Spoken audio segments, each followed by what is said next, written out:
really have time to write as much as I'd like to. But, there are some writers, like Heshi, writes several things a day. I can't do that. I tend to write very occasional posts that are very long, and that's just kind of my style because I can't write short little things. That doesn't really work for me. So I'm definitely not like Heshi. Heshi has thousands of posts. I can't even count all the posts that he's done. So I'm not like that. That's not my style. So it's really hard getting out there to write. I have to kind of pull myself to the computer, sit down. What do I want to write about? Sometimes I won't even be writing it at the computer. Sometimes I'll write it by hand. I'll figure it out by hand because I don't feel like sitting at the computer. And then I'll go and, type it up. So, going to write can be a pain. Thinking about what I want to write about can be a pain. And some of the stuff, I am worried about the reaction. I was very worried about the reaction to my latest post, for example. But, look, honesty is the best policy. I'm not going to hide who I am, and that's one of the reasons I don't blog anonymously, And I'm not saying that anonymous bloggers are cowards, but I'm so open, I need to be honest. I need to be honest about who I am. So that's another good thing. It's very liberating to be able to put your name on something and say, yes, this is my opinion. This is what I do. Doing it anonymously just wouldn't work for me. It's being able to say, yes, this is who I am, and I think this, and it's very controversial. That's kind of exciting to me. It's very liberating.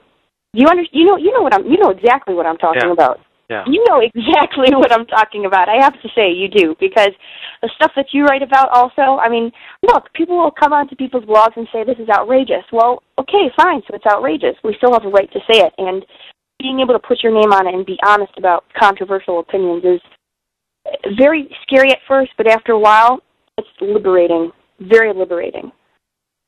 Beyond what a lot of things I've done in my life, blogging has really given me a sense of freedom because I can just be honest about what I think. For the first time in a long time, I can be honest about what I think and put my name on it.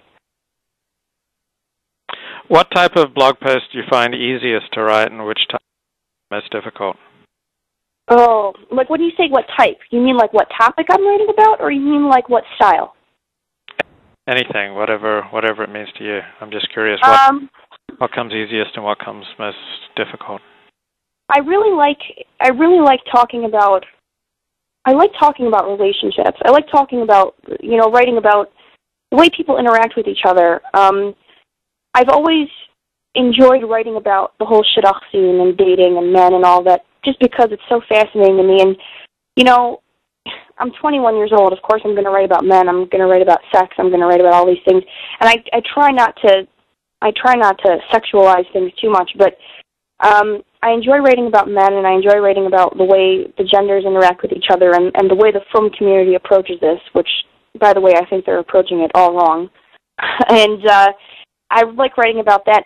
I have a difficult time writing about things that require a lot of, for example, if I were to write about something that came from a Gemara somewhere, it's hard because I'm a girl. They never let us learn Gemara or Mishnah or any of that stuff. So I can't say the rule that we're following is halakhically invalid because of this and this tractate and this page and whatever, and this rabbi said that. I can't do that. I can't make a citation because they never taught us how to do it.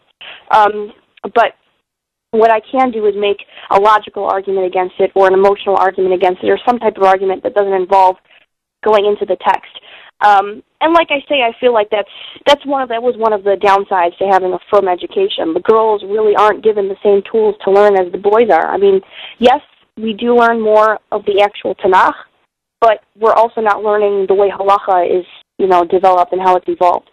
So we're not really qualified to say, this is why a rule doesn't make sense. And I think that's one of the benefits that the men have over the women. The men can make rules, and the women can't necessarily question it, because the women don't have the ability to go look it up in the Gemara and say, okay, what you're saying is bullshit. They don't have that ability. Some women learn Gemara. My mother learns Gemara.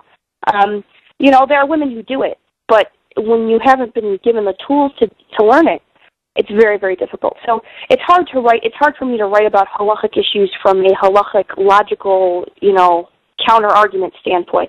I can only write it from my standpoint, and that's kind of hard to do. So, I guess things that are very emotional. I can write, and things that I'm not saying I'm illogical, but things that require me to make a halachic argument are harder to do because I never learned how to. They never taught me how to learn this kind of stuff. We were just kind of taught, okay, you need to be tznius, you need to stay away from men, and your husband has to learn in kollel. So, I mean, that was like what we were taught. So, was there anything beyond that? Of course, but it wasn't very in-depth. Why would you want to make a halakhic argument? You don't believe in halacha, right? Well, see, I was just telling somebody last night, I believe in Judaism, not halacha. You're right. I mean, why would I make a halakhic argument? Well, because I feel like there are religious people reading my blog who like me, who don't necessarily, they don't agree with what I say, but they like my writing. And I feel like making a halakhic argument, it's very logical. If you're going to follow these rules, well, sometimes these rules contradict each other, so why not make a halakhic argument? Because if you're going to say, the halacha is basically our guiding way of doing things, if the halacha doesn't agree with what you're doing, then maybe you're not doing it the right way according to your religion. So first of all, I like making arguments. I mean, my whole family is, we argue about everything. So that's one reason I would make a halakhic argument. And the second reason is because there's from people reading my blog. I'm not trying to encourage anybody to rebel, but if somebody wants to rebel and they want to read it and they want to know reasons why they should, then yeah, I'll help them. But if I can make a halakhic argument against it, I will. That's just kind of how I am. Are most of your former classmates from Beis Yaakov married? Oh, wow. I've talked about this, too. I'd have to look through the yearbook. I think at this point it's slightly more than half. You have to understand, my Beis Yaakov is very small. Detroit is not a huge frum community. I want to tell you there may be 120 kids in the entire high school. When I graduated, and there were, I can't remember if it's 25 or 26 girls in my class, including me. I think we're at the slightly more than halfway point. There's a wedding coming up this week. I know by that point it'll definitely be past the halfway point of, more married people than unmarried people. And we also have some people that are engaged. And many of my friends also have a baby or two. So, I look at it and, if they're happy, then fine. But I don't know. I have to doubt it. I have to question it because how can you be happy marrying somebody that you met 5 times? I mean, you're going to be their life partner after meeting them 5 times. That doesn't cut it for me. So, and a lot of them married Baalei Teshuva, which I actually think is a secret plot.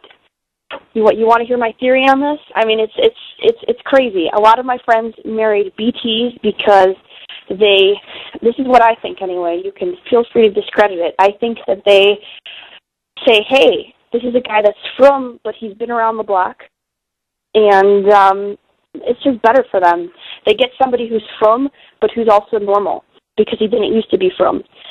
So they're kind of like getting somebody that has sexual experience, who has experience dealing with the real world, and they end up with these in-laws who are so happy that their son has become religious. I don't know why, but they're so happy, and so they throw money at them. I mean, most of my friends are not paying for their own rent. Their parents are paying it. And, their husband learns in kollel and gets a stipend. I don't think I have a single friend, or classmate rather, besides for 1 or 2, whose husband does something other than learning kollel. So, I mean, that's their way of living. How does it make you feel being that you are not married? I would like to get married, not anytime soon.